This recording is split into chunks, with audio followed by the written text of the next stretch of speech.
கிறிஸ்தவுக்குள் பிரியமானவர்களே, எபிரேயர் 4ஆம் அதிகாரத்தின் தியான பகுதிக்காக உங்களை அன்புடன் அழைக்கிறேன். இஸ்ரவேலர்கள் எகிப்திலிருந்து விடுதலை பெற்று அவர்கள் வனாந்திர மார்க்கமாக கானான் தேசத்துக்கு வந்து சேர்வது பரலோக வாழ்வுக்கு ஒப்புமையாக சொல்லப்பட்ட ஒரு காரியம். அந்த அடிமைத்தனத்திலிருந்து விடுதலை பெற்று தேவன் நமக்கு வைத்திருக்கிற சுதந்திரமான தேசத்திற்கு கொண்டு செல்வதுதான் அவருடைய நோக்கம். ஆனால் இது பூமியிலே உள்ள காரியங்களை நமக்கு செய்து காட்டினாலும் பரலோக ராஜ்யத்திற்கு அடையாளமாக இது இருக்கிறது. ஆதலால் நாம் பெற்றுக்கொள்ள வேண்டியது இனிமேல் நடக்க வேண்டிய காரியமாய் இருக்கிறது. நாம் பெற்றுக்கொண்டோம் என்று இல்லை, அதாவது நாம் இன்னும் பெற்றுக்கொள்ளவில்லை.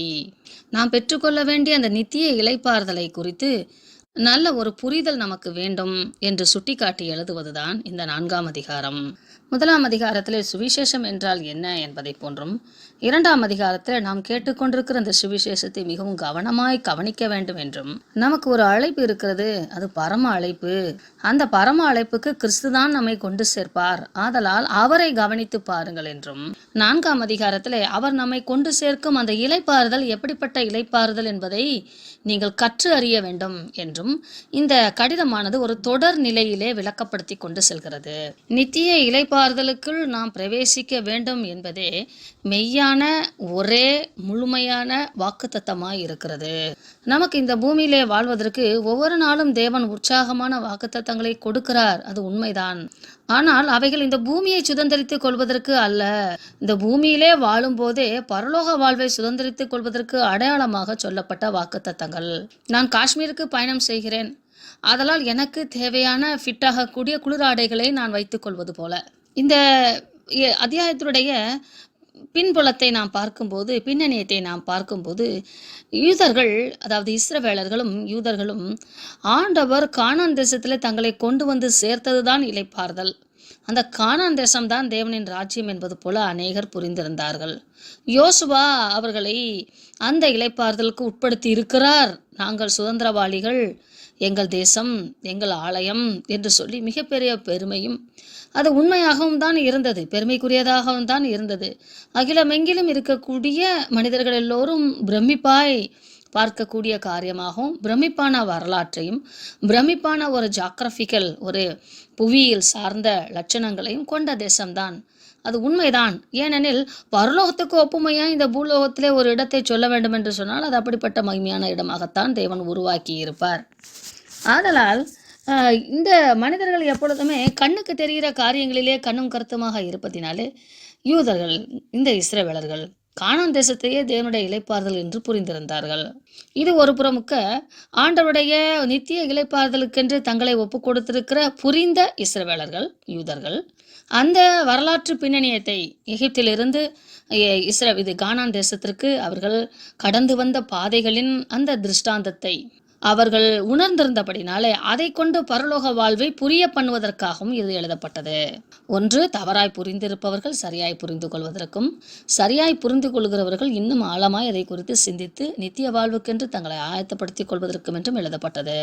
5, மிகப்பெரிய செய்வோம் என்ற கட்டளையாக 1ஆம் வசனத்திலே பயந்திருக்க கடவோம். அந்த இளைப்பாறுதலுக்குள் நாம் பிரவேசிப்பதற்கு பின்வாங்கி போகாதபடிக்கு நாம் பயந்திருக்க கடவோம், விசுவாசத்திலே நிலைத்திருப்போம் என்று 2-3 வசனங்களிலும், 11ஆம் வசனத்திலே ஜாக்கிரதையா இந்த இளைப்பாறுதலில் பிரவேசிக்க ஜாக்கிரதையா இருக்க கடவோம் என்று 3வது முறையாகவும், அந்த பரலோக வாழ்விலே பிரவேசிப்பதற்கு நாம் இயேசு கிறிஸ்துவை மகா பிரதான ஆசாரியன் என்று அறிக்கை செய்திருக்கிறோம் அல்லவா, அந்த அறிக்கை செய்வதிலே உறுதியாய் பற்றி கொள்ளிருக்க கடவோம் என்று 4வது வார்த்தையாகவும், தைரியமாய் கிருபாசன தண்டையிலே சேருவதற்கு நாம் கவனமாய் இருக்க வேண்டும், சேரக்கடவோம். ஒவ்வொரு நாளும் ஜெபத்தின் மூலமாக கிருபாசன தண்டையிலே நாம் ஐக்கியப்பட வேண்டும் என்று சொல்லக்கூடிய 5 மிகப்பெரிய கட்டளைகள், அதாவது செயல் காரியங்கள் சொல்லப்பட்டிருக்கிறது.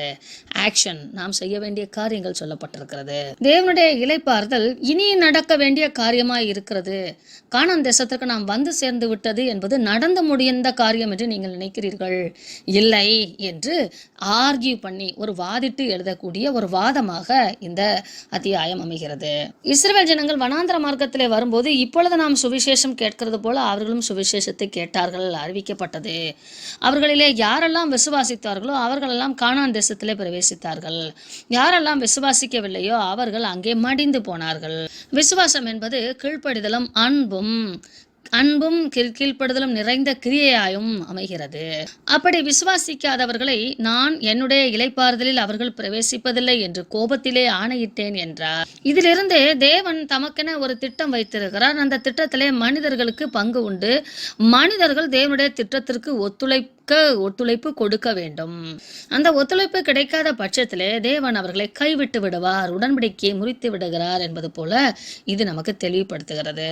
அதாவது தேவன் மனிதன் இல்லாமல் இயங்க விரும்பவில்லை, மனிதன் தேவன் இல்லாமல் இயங்க முடியாது. விரும்பவில்லை, முடியாது என்ற சொல்லை நீங்கள் கவனமாக புரிந்து கொள்ள வேண்டும். அவர் எல்லா கிரியையும் விட்டு 7ஆம் நாள் ஓய்ந்திருந்தார் என்று எழுதியிருக்கிறதே, பின்பு எதற்கு அவர் ஓய்வு நாள் இளைப்பாறுதலை குறித்து, இளைப்பாறுதலில் பிரவேசிக்க வேண்டியதை குறித்து இஸ்ரவேல் ஜனங்களுக்கு பேச வேண்டும்? ஆதலால் தேவனுடைய இளைப்பாறுதல் என்பது இனி நடக்க வேண்டிய காரியமாய் இருக்கிறது. இந்த வசனங்களை நீங்கள் சங்கீதம் 95:11 வாசித்து பார்க்கலாம். 6ஆம் வசனத்தின்படி இப்படிப்பட்ட சுவிசேஷத்தை கேட்டு கீழ்ப்படியாமையினாலே இருந்தவர்கள் அந்த கானான் தேசத்திலே பிரவேசிக்க முடியவில்லை. இன்று அவருடைய சத்தத்தை கேட்பீராகில் உங்கள் இருதயங்களை கடினப்படுத்தாதிருங்கள் என்று வெகு காலத்துக்கு பின்பு தாவீது சங்கீதத்தில் சொல்லியிருக்கிறபடி இன்று என்று சொல்லுவதினாலே இன்னும் ஒரு நாளை குறித்திருக்கிறார். இந்த இன்று அவருடைய சத்தத்தை கேட்பீராகில் என்ற வார்த்தையானதை அடிக்கடி பவுல் பயன்படுத்துவதை நாம் பார்க்கலாம். 3ஆம் அதிகாரம் 8ஆம் வசனத்தில், 15ஆம் வசனத்தில், 4ஆம் அதிகாரத்தில், இனி வரும் வசனங்களிலும் நாம் பார்க்கலாம். அவர் எப்படியாகிலும் நாம் மனம் திரும்ப வேண்டும், அவருடைய சத்தத்தை கேட்க வேண்டும், அதை புரிந்து கொள்ள வேண்டும், மனம் திரும்ப வேண்டும், இருதயத்தை கடினப்படுத்தாமல் அவருக்கு கீழ்ப்படிய வேண்டும். அதுதான் விசுவாசத்தின் உச்சநிலை. நம்மை சுற்றி நடக்கிற காரியங்கள் எல்லாம் சாத்தியமற்றவைகளாக இருந்தாலும் என் தேவன் என் வாழ்க்கையிலே தவறு செய்ய மாட்டார், நான் நம்பி இருக்கிறவர் இன்னார் என்று அறிவேன் என்ற மிகப்பெரிய நம்பிக்கையோடு அவர் சத்தத்துக்கு கீழ்ப்படிய வேண்டும். நீங்கள் நினைப்பது போல யோசுவா இளைப்பாறுதலுக்கு உட்படுத்தி இருந்தால் அவர் இன்னொரு நாளை குறித்து சொல்லி இருக்க தேவையில்லையே. தாவீதுக்கு முன்பாகவே யோசுவா மரித்து விட்டாரே, சொல்லிவிட்டாரே என்பது போல இது எழுதப்பட்டிருக்கிறது. 9ஆம் வசனம், தேவனுடைய ஜனங்களுக்கு இளைப்பாறுதல் காலம் இனி வருகிறதா இருக்கிறது. ஏனெனில் தேவன் தமது கிரியிலிருந்து ஓய்ந்திருப்பதை போல தேவனுக்குடைய இளைப்பாறுதலுக்குள் பிரவேசித்திருக்கிற மனிதனும் தன்னுடைய கிரியிலிருந்து ஓய்ந்திருப்பான். இந்த பூமியிலே அவன் போராடி வாழ தேவை இருக்காது. ஆகையால் நாம் ஒருவர் கூட இந்த கீழ்ப்படியாமையினாலே விழுந்து போகாதபடிக்கு தேவனுடைய இந்த நித்திய இளைப்பாறுதலில் பிரவேசிப்பதற்கு ஜாக்கிரதையா இருக்க கடவோம். ஒரு வழியிலே வேலை பார்த்து கொண்டிருக்கிறார்கள். சாலை பழுதுபார்ப்பு பணி நடந்து கொண்டிருக்கிறது.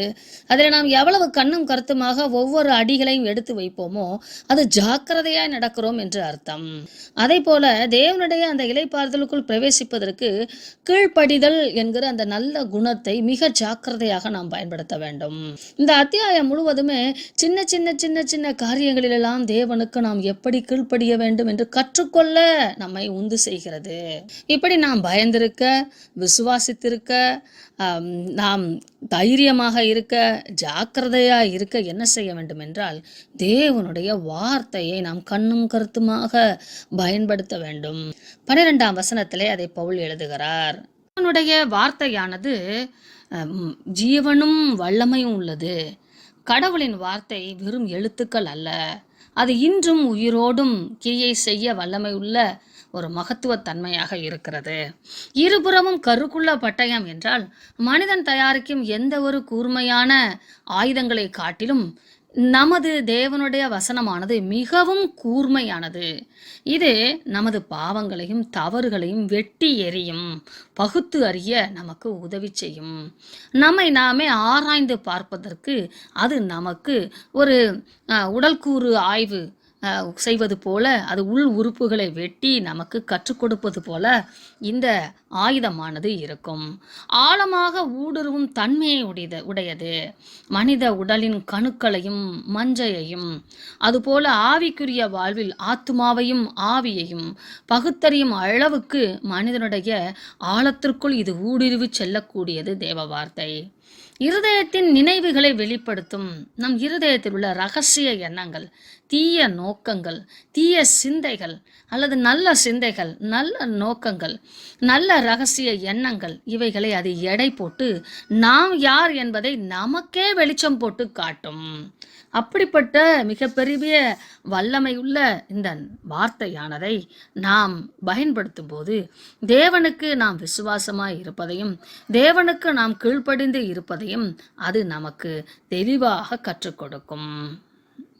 13ஆம் வசனம், அவருடைய பார்வைக்கு மறைவான சிருஷ்டி ஒன்றுமில்லை, சகலமும் அவருடைய கண்களுக்கு முன்பாக நிர்வாணமாகவும் வெளியரங்கமாகவும் இருக்கிறது, அவருக்கே நாம் கணக்கு ஒப்புவிக்க வேண்டும்.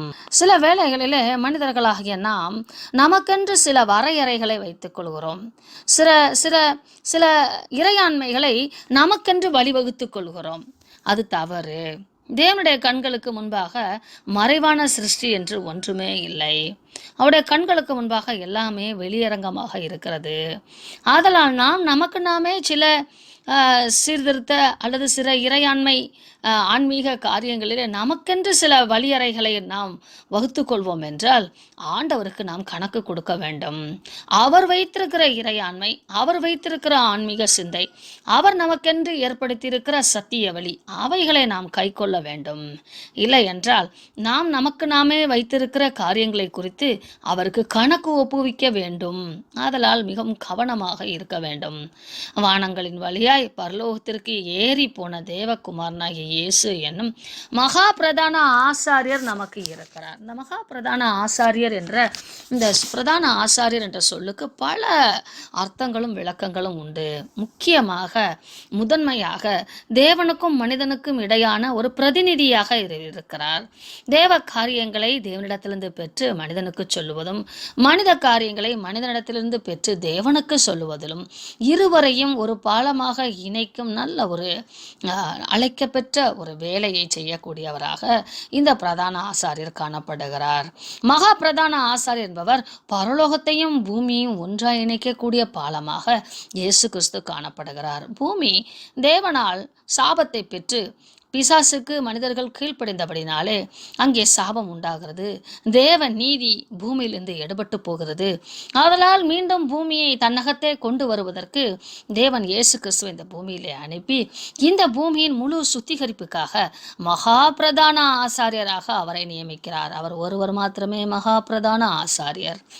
அவரை நாம் பற்றி கொண்டு இருக்கிற இந்த உறுதியை தொடர்ந்து நாம் கை கொள்வோமானால் மகா பிரதான ஆசாரியர் மூலமாக அவர் நமக்கு தேவ செய்தியை சொல்லிக் கொடுப்பவராகவும் நம்முடைய அசுத்த ஆன்மீக குறையுள்ள காரியங்களை நமக்கு கற்றுக் கொடுத்து தேவனோடு ஒப்புரவாக்குகிறவராகவும் காணப்படுவார். அந்த பிரதான ஆசாரியர் நமக்காக மிகவும் பரிந்து பேசுகிறவராய் இருக்கிறார். நமது பலவீனங்களை குறித்து பரிதபித்து ஐயோ பாவம் அப்படியா என்று கதை கேட்கிறவராய் இல்லாமல் நமக்கு நம்ம எல்லாவற்றையும் உணரக்கூடியவராக, அறிந்து கொள்ளக்கூடியவராக. இப்போ மிலிட்ரியில் பணி செய்கிற ஒரு உயர் அதிகாரி மரித்து விட்டார் என்று எடுத்துக்கொள்ளுங்கள். போரிலே மரித்து விட்டார். அவருடைய மனைவி பிள்ளைகளுடைய மனநிலைமை எப்படி இருக்கும் என்று எனக்கு புரியாது. ஏனெனில் எனக்கு அந்த அனுபவம் கிடையாது. சுனாமி அலையிலே தன் குழந்தைகளை பறிகொடுத்த தாயுடைய மனநிலைமை எனக்கு தெரியாது. நான் அதை கேட்கும்போது வார்த்தையாய்த்தான் கேட்பேன், அனுபவமாய் கேட்க முடியாது. ஆனால் ஒரு பிள்ளை பேரு என்றால் எவ்வளவு கடினம் என்பதை நான் அனுபவித்திருக்கிறேன்.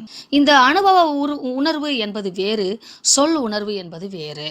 ஆண்டவராகிய இயேசு கிறிஸ்து இந்த உலக மக்களின் அனைத்து வேதனைகளையும் அவர் தனது சரீரத்திலே அடைந்தார். காஸ்பல் சுவிசேஷ புத்தகங்களை நீங்கள் எத்தனை முறை வாசித்தாலும் அவர் அடைந்த அந்த கேடை நம்மளால் முழுவதும் உணர முடியாது. அந்த அளவுக்கு வேதனையை உணர்ந்தவராய் அவர் இருப்பதினாலே நமக்கு உலக மக்களாகிய நம் ஒவ்வொருவருக்கும் அவர் உதவி செய்ய ஏற்றவராய் இருக்கிறார். நம்மை போல சோதிக்கப்பட்டு பாவம் இல்லாதவராய் நமக்காகவே பரிந்து பேசுகிற பிரதான ஆசாரராக அவர் இருக்கிறார். ஆதலால் நாம் என்ன செய்ய வேண்டும்? அந்த இரக்கம், அந்த தயவை நாம் ஏற்ற காலத்திலே பெற்றுக்கொள்ளத்தக்கதாக, ஏற்ற காலத்திலே உதவியை அவர் செய்யத்தக்கதாக அவரிடத்தில் நாம் கிட்டி சேர வேண்டும். மோசே உண்டாக்கிய கூடாரத்திலோ சாலமோன் உண்டாக்கிய தேவாலயத்திலோ எல்லோரும் கிருபாசன தண்டைக்கு செல்ல முடியாது. பிரதான ஆசாரியர் மாத்திரமே உள்ளே சென்று நமக்காக பரிந்து பேச முடியும். ஆனால் கிறிஸ்துவானவர் நித்திய பலியாக தம்மை பரலோக தேவாலயத்திலே பலி கொடுத்தபடினாலே கிருபாசனம் என்று சொல்லக்கூடிய அந்த தகடு, பரலோகத்தின் அடையாளமாக இருக்கக்கூடிய அந்த கேருபீன்களுக்கும் கீழே வசனங்கள், கட்டளைகள், நியாயப்பிரமாணங்கள், மீறுதல்கள் நிமித்தமாக உண்டாக்கப்பட்ட நியாயப்பிரமாணங்கள் வைக்கப்பட்டிருக்கிற அந்த பெட்டியின் மூடியாக இருப்பது போல பரலோகத்தையும் பூமியையும் அக்கிரம சிந்தைக்காரர்களையும் ஆவிக்குரிய உலகமாகிய பரலோக வாழ்வையும் ஒன்றாய் இணைப்பதற்கான பாலமாக இயேசு கிறிஸ்துவானவர் கிருபாசன தகடாக நம் மத்தியிலே இருக்கிறார். கிருபாசன மூடியாக நம் மத்தியிலே இருக்கிறார். இந்த கிருபாசன மூடியை பார்க்கிற தேவன் அந்த மூடி இல்லாமல் பார்த்தால் மனிதர்களின் அக்கிரமம் தெரியும்.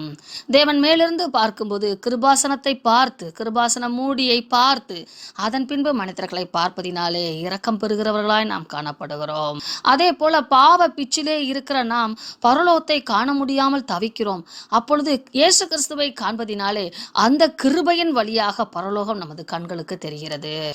ஆதலால் இஸ்ரவேலர்களாகிய உங்களுக்கு கொடுக்கப்பட்டிருக்கிற இந்த கூடாரமாகிலும் அந்த பரிசுத்த தலத்திலே வைக்கப்பட்டிருக்கிற காரியங்கள் ஒவ்வொன்றும் கிறிஸ்துவை அடையாளப்படுத்துகிறது என்பதை வெளிப்படுத்தி எழுதுகிறார். இந்த ஆழமான சத்தியங்களை பரிசுத்த ஆவியானவர் தாமே உங்களுக்கு விளக்கப்படுத்தி வழிநடத்துவாராக. ஆமென்.